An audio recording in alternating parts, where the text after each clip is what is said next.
앞서 이제 나왔던 얘기지만 최저임금 이슈 또 짚어봐야 될 것 같아요. 지난 7월에 최저임금위원회에서 내년도 최저임금을 시간당 1030원으로 최종 의결했습니다. 우리나라가 1988년 최저임금제를 도입한 이후에 최초로 10,000원을 넘어선 겁니다. 이에 대해 노동계와 경영계 양쪽 모두 할 말이 많을 것 같습니다. 이 내용을 한번 짚어보도록 하겠습니다. 어떻게 좀 평가를 하세요? 노동계의 입장은 최저임금 무조건 올려달라는 거고 경영계의 입장은 최저임금 무조건 낮추겠다라는 거고 경영계로 치자면 대기업 경영진을 의미합니다. 노동계로 치자면 민주노총 같은 그런 큰 노동단체를 의미하는데 최저임금위원회 협상 테이블에 이 양대축만 있으면 안 된다고 저는 생각이 돼요. 이분들은 이 대기업 경영진이든 혹은 민주노총 지도부든 이분들은 최저임금이 10원이 오르든 20원이 오르든 상관이 없는 분들이에요. 제가 보기에는.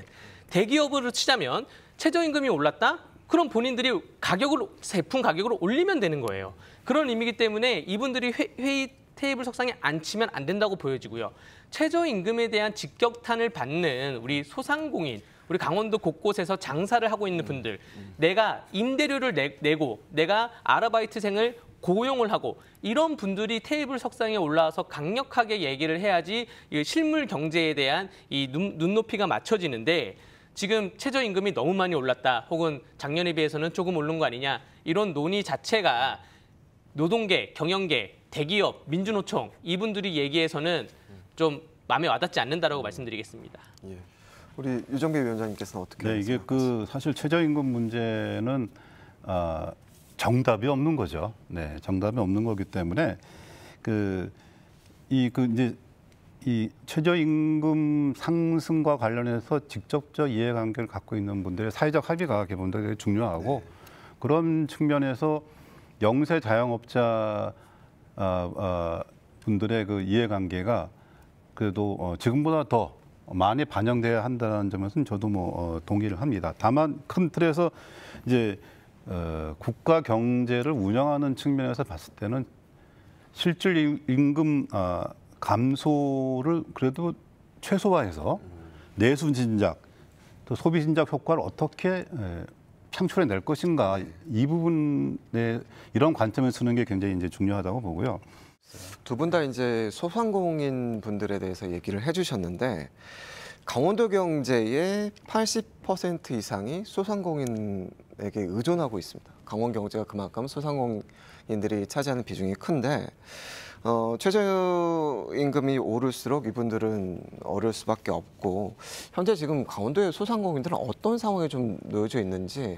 지금 소상공인들이 주장하는 것 중에 하나는 이 최저임금을 10,000원 이상 올릴 거면 주휴수당에 대한 제도를 개선해달라. 사실상 주휴수당이라는 것이 있기 때문에 작년, 재작년 혹은 3년 전부터 실질적으로 최저임금은 10,000원이 이상이다라고 소상공인 경영자들은 식당 주인들은 체감을 하고 있는 것이거든요. 사실 주휴수당에 대한 사건이 제가 변호사를 하면서 한 3, 4년 전에는 많이 왕왕 들어왔어요. 4, 5년 전에 왕왕 들어왔다가 지금은 거기에 대한 인식이 확고하게 자리 잡혔기 때문에 주휴수당에 대한 소송이 들어오지 않습니다. 그것은 뭐냐면 소상공인 경영자들, 식당 업체 주인, 편의점 주인들이 주휴수당을 다 주고 있는 거예요. 그런데 실상을 파다 보면 주휴수당 때문에 이 아르바이트생 혹은 직원을 고용을 못하고 있는 실상입니다. 우리 유정배 위원장님께서는 어떻게 파악하고 계세요? 네, 대체로 우리 강덕희 변호사 얘기가 지금 이제 우리의 현실을 잘 반영하고 있다고 보고요. 근데 이 제도가 저도 이제 이번에 처음 알았는데 1953년도에 도입이 됐더라고요. 근로기준법에. 그러다 보니까 이게 굉장히 이제 그 제도의 벽이 두터운 거죠. 그래서 물론 이제 그 당시 이제 근로자들의 어떤 급여 수준도 낮고 또 급여 구조가 이제 되게 단순하니까 그 급여를 보전해주는 그런 차원에서 도입을 했는데 이게 지금 현실에서는 좀 약간 좀 일치하지 않는 부분이 좀 있다고 보는데요. 저는 기본적으로 주휴수당 기준 조정하고 또 규모별로 뭔가 차이를 줘가지고 미세 수정하는 그런 노력들이 좀 필요하다고 보는데요. 이제 문제는 급여가 감소되는 쪽으로 갔을 때 우리 역설적으로 이 영세 자영업자분들이 구인난 겪게 될 우려가 있다라는 겁니다. 뭐 말씀하신 대로 최저임금에 대해서 여러 가지 문제가 있으면서 또 하나 얘기 나오는 게 최저임금 차등 적용에 대한 얘기도 나오고 있습니다. 최저임금을 사업 종류, 규모, 지역, 연령별로 구분해서 주자는 건데 도내에서도 강원도에서도 지역 현실을 반영한 차등 적용의 목소리가 나오고 있습니다. 이에 대해서는 좀 어떻게 좀 보십니까? 이게 지금 국민의힘 송원석 의원이 지난달에 최저임금법 개정안 발의하면서 네, 이런 거 맞습니다. 발의했다는 거 아니에요. 정말 개탄을 금치 못하겠습니다. 이 국민의힘 송원석 의원 행정고시 패스해가지고 서울대 법학과 출신에 이런 분들이 근로자도 한 번도 안 해보고 소상공인 경영도 한 번도 안 해보고 실물 경제에 접하지 않고 책으로만 공부하다 보니까 이런 결과가 나왔다라고 좀 강력하게 비판을 하겠고요. 우리나라 이거 명확하게 춘천에 비슷한 사례가 있었어요. 뭐냐면 레고랜드가 처음 생겼을 때 레고랜드의 그 아르바이트생들에게는 당시 최저임금보다 훨씬 높게 한 12,000원 정도의 최저임금이 책정됐습니다. 그러니까 춘천으로 치자면 강원대 후문, 또 애막골, 뭐 수무숲, 태계동 먹자골목 여기에 있는 아르바이트생들이 다 레고랜드로 갔어요. 그래서 이 식당 주인들이 아르바이트를 구하기 굉장히 힘들었습니다. 이런 현상이 밝혀진다니까요. 최저임금을 지역별로 차등을 해가지고 예를 들어서 서울이 땅값이 비싸니까 서울을 최저임금을 더 주자. 그러면 다 춘천에 있는 청년들, 전국에 있는 모든 청년들이 서울에 가서 일을 하죠. 그럼 또 지방 소멸이 또 가속화될 것이고 수도권에만 쏠림 현상이 있을 것이고. 근데 이런 거시적인 경제를 차치하더라도 어쨌든 현장에서는 정말 말도 안 되는 얘기를 이 국민의힘 손원석 의원이 현장을 전혀 모르니까 이런 얘기를 했다라고 말씀드리겠습니다. 우리 이정배 네, 위원님. 뭐 법률가께서 뭐 아주 단언적으로 현장을 모르는 개정안이다 이렇게 얘기하니까 뭐 저는 더 이상 할 얘기가 없습니다. 다만 이제 이것도 아까 우리가 언급한 최저임금제의 그 이제 관리 문제랑 이제 비슷한 문제가 발생하는데요.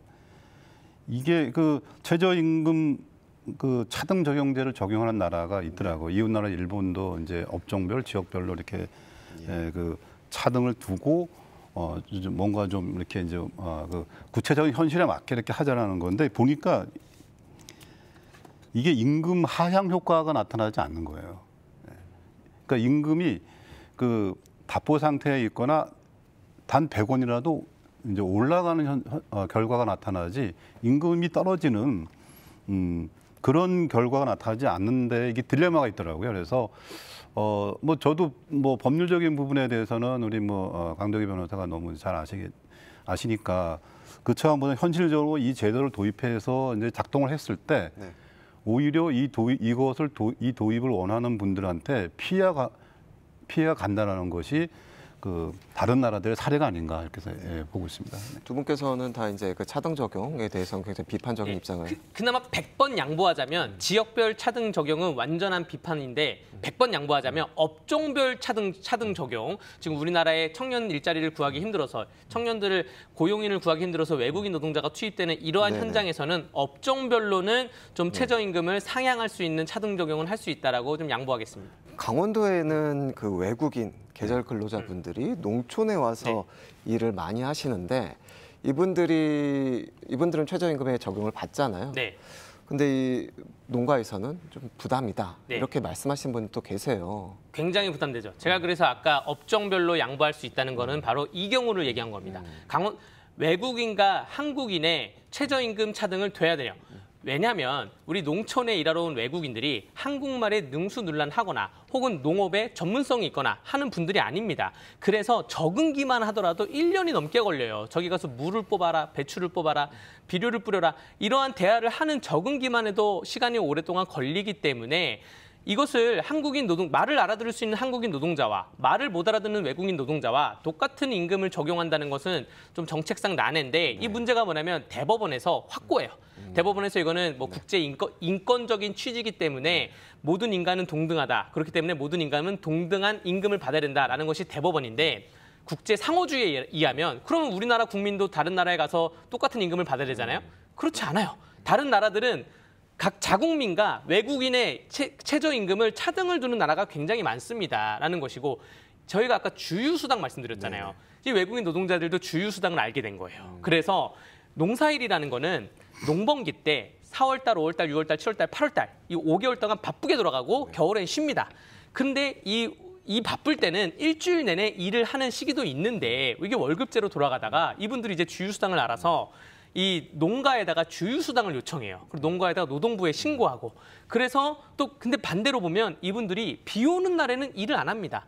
또 혹은 뭐 휴식기에는 또 일을 안 하고 그런 거에 대한 그러니까 권리만 주장하고 의무에 대해서는 좀 덜하고 외국인 노동자들도 지금 이런 걸 생각하고 있기 때문에 이게 농가의 굉장한 지금 고름과 고질병으로 되고 있어서 한국인과 외국인의 최저임금 차등은 돼야 되는 것이고 오히려 농가에서는 업종별로 뭐 혹은 한국인에 대해서는 최저임금을 더 올려주던가 해야 된다고 저는 생각이 들고요. 그 유성계 위원장님은 그 강원도 외국인 계절 근로자 이 문제 어떻게 좀? 그 저희 지역구에서는 사실 당면한 현실입니다. 네네. 이제 철원을 가봐도 그렇고 양구를 가봐도 그렇고 그 사실은 외국인 근로자가 없이는 농사를 지을 수 없는 상황인 거고요.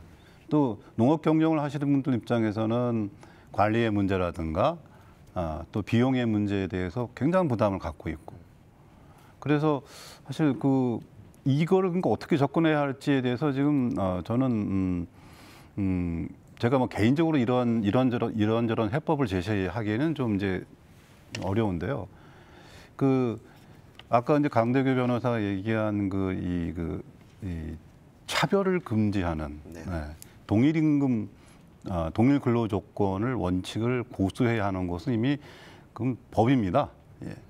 그런 상황에서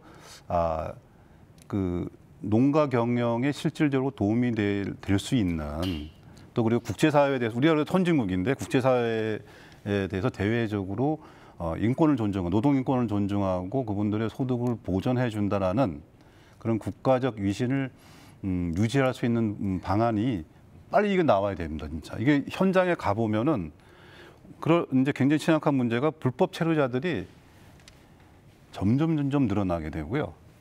필연적으로 지금과 같은 관리 방식으로는 불법 체류자들을 늘리는 방법이다. 이렇게 이제 볼 수밖에 없어요.